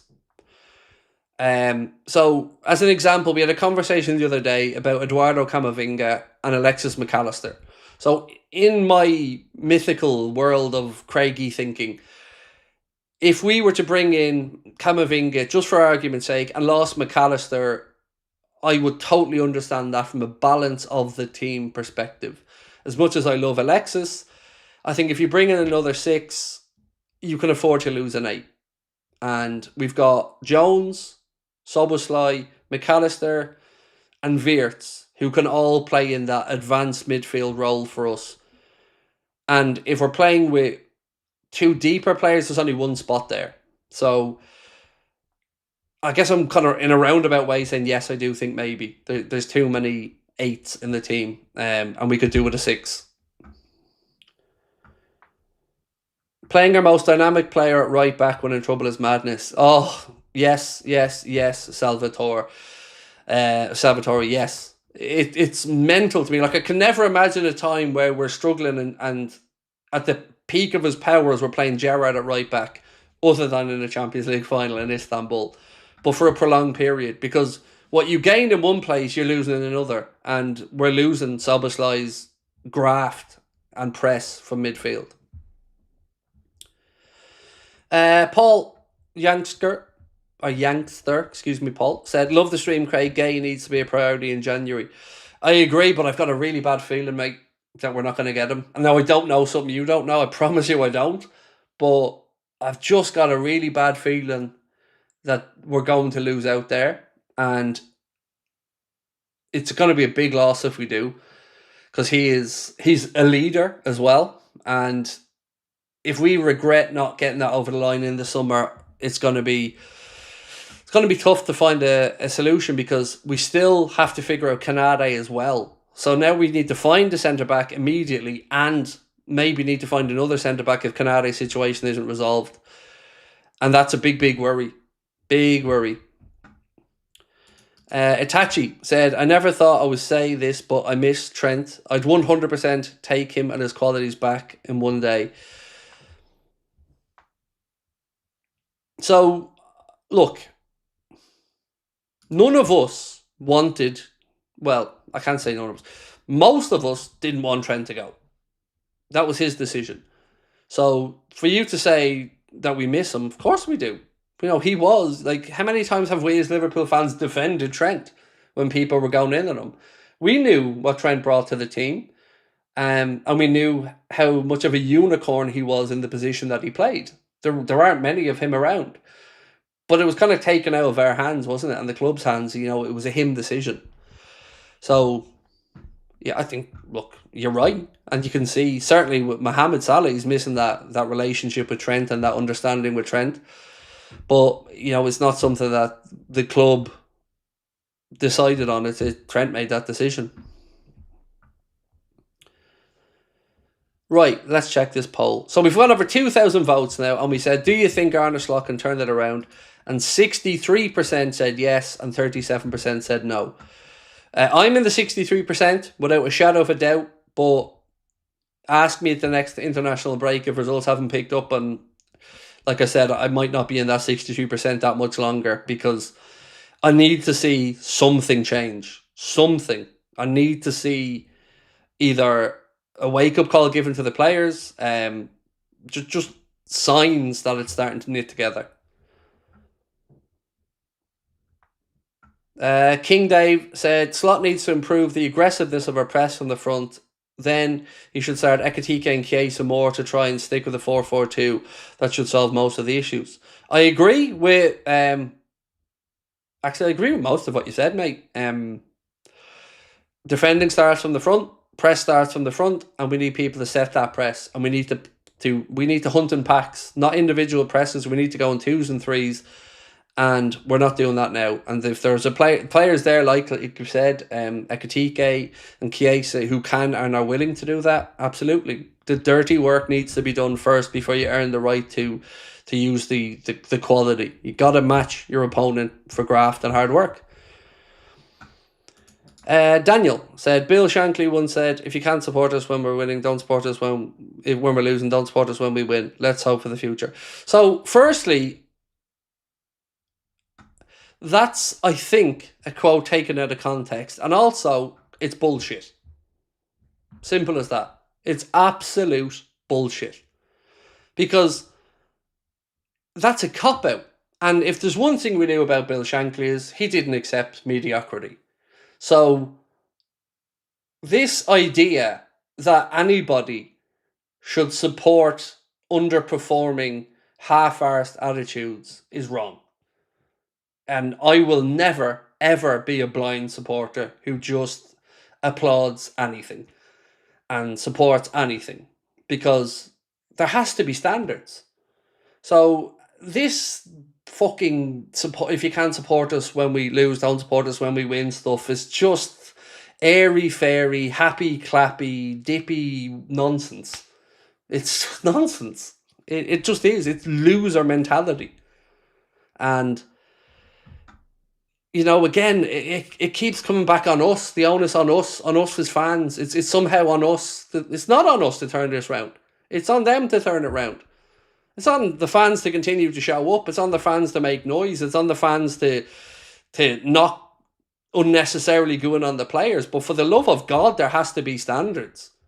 Because he also said that Liverpool Football Club exists to win trophies.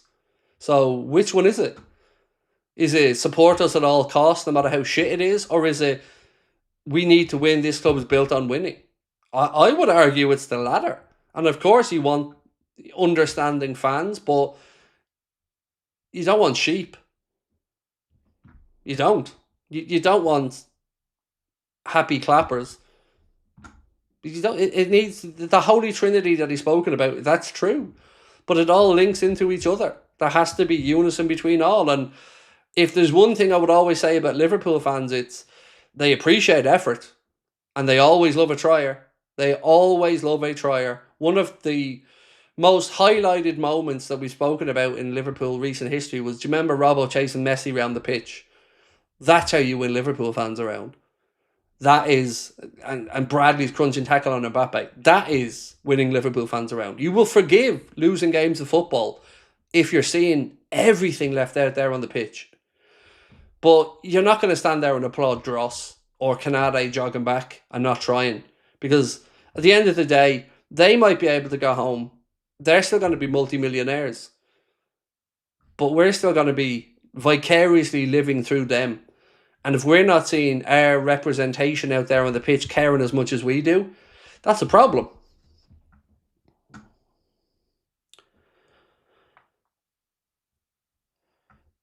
If they leave 100% effort out there on the pitch, they'll have my support, said Frank Slater. And I'm the same, dude. I'm the same. You know, nobody has an entitlement to win a game of football. But you got to put in the graft and the effort. So, you know, that's why I get so wound up with that, because it's such a lazy thing if you can't support. Again, and it's only done to try and, you know, better yourself against other fans. Because, like I said, standards, winning, it's important. And this club is built on winning trophies. You don't become the most successful team in English football history by not having a standard and not holding people to account. Martin Lawrence said, we had Dom playing in a 10 last season and drifting to the right to do Mo's running, and that isn't being done in this setup, and we're being exposed. That's one of the things I would agree with, yeah. But look, we've said at the very start of this stream that we're probably not going to solve this tonight, right? We as fans aren't going to solve this. But there's been a lot of really good points made tonight by people who obviously understand their football and understand what we're looking at from a Liverpool perspective. But what we do know is, we know what this team has been capable of. And we know what individuals can perform at. And it isn't there. And, we all wish it was as easy as just putting our finger on one thing and saying, do this and everything else is better. But I truly, truly am a big believer in Andy Robertson and him saying, it starts with effort. It starts with getting dirty. It starts with fighting. It starts with matching your opponent's intensity and effort. And then you let that quality shine through. Because if we match every team we play against physically, if we run as hard as them, I would always back our boys over theirs more than not to have the class, to have the difference. But if you're not doing that, if you're not standing up and running those hard yards, the rest is irrelevant, because you're just going to be steamrolled in this league. It's a physically demanding league. You cannot half-ass it at any point. Can you repeat the ISAK surgery news? Yeah, certainly. So there was, I think, a surgeon or somebody who was speaking at a piece that the Echo covered, and basically the guy said this. He said, with ISAK, I might have even had an interview earlier this year about the possibility of discussions behind the scenes about how best to manage him. And this is a guy called, he's an injury expert called Ben Dinnery. And he said, is there maybe a need to go under the knife? There will be a point where they look at that with ISAK and discuss. Surgical intervention is primarily taken for two reasons. One is to minimise or mitigate the risk of re-injury. You're hoping to stop that. Secondly, it's to free the player up so they're returning to those pre-injury levels. Now, of course, there's never a 100% success rate guaranteed with these surgeries, so that's why it's not a decision that's taken lightly. The ISAK situation, we know, it's a very minor, more of a niggle, but he is being managed. You've got the form of Ekitike and ISAK coming off the back of a heavily disrupted pre-season programme. That forms a cornerstone for any player for their upcoming campaign. The more sessions and games that you get during that block, the higher the risk you have of picking up an injury. And it comes as no surprise that ISAK's going to pick up one or two niggles during these early 2 months for Liverpool. Liverpool supporters will hope that when they get into the second half of the season, they start to see ISAK for the player he is. So I guess the question is, if these niggles persist there in the groin or anywhere else, do Liverpool have to take a short-term painful decision for longer-term benefit for ISAK? And as fans, this is something that we probably understood when we signed him, that this was the one question mark over ISAK is, does he pick up niggles, groin strains, muscle strains, and will that stop us being able to rely on him and have that rhythm? So what the answer is, again, not for me to say, but the conversation now has been had there about potential surgery down the line.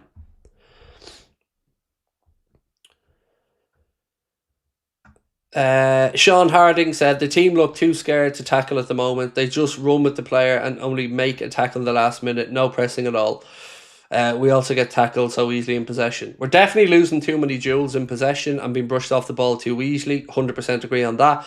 But the lack of stepping on to challenge a player, I don't think that's a this season problem alone. Like last season, again, we do, as you said, we call it jockeying. I'm not sure if it's a universal phrase that's used, but you run with the player, and then at some point you step forward and make that player make a decision.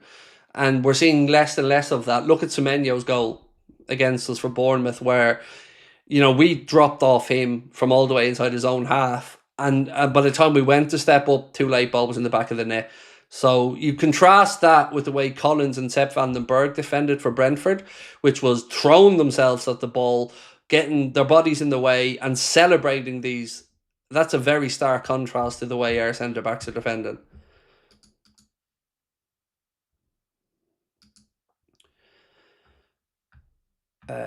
This one from Dean. Dean said, play Wirtz behind Ekitike like Dalglish behind Rush. So, Dean, when we'd signed ISAK and Ekitike, I 100% thought it was going to be like you've said, bro, where we've got one of those playing each week, and maybe if you want to be greedy, you stick the other one out on the left. But definitely thought what you've said there was what's going to happen with Wirtz, that he would be not a second striker, but right there off the striker, picking up the second balls and certainly linking up with the striker and playing in that pocket behind. A little bit of a free roll to drop left and right if he needs be to find space. 100% agree. And that's why I don't understand why he's not just being constantly played there in that position that we were told he was coming in to do. Be the number 10. Well, let him do it. Paul said, last question, Craig. If we got Gay in the summer, would our defence be fixed? It'd be better, but the defence isn't just a back four issue. So, it would definitely be better though. No doubt about that. But again, it has to start from the front, and the defence has to be protected by the midfield as well. Francis Scutes, or Scortez. No, Francisco Cortez. There you go. I'll get it right eventually, dude. My apologies. Francisco, thank you, bro. Appreciate that, and much love to you over in Kentucky, sir. Thank you for dropping in. Really do appreciate your kind words.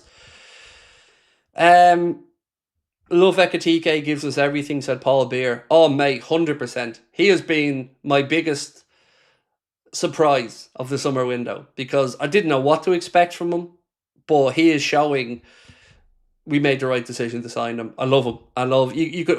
When I said to you, I was at the game against United, and as soon as he came on, you could feel the whole stadium lift in expectation and excitement at the energy he was going to bring and the hustle he was going to bring to the game. Yeah, definitely agree.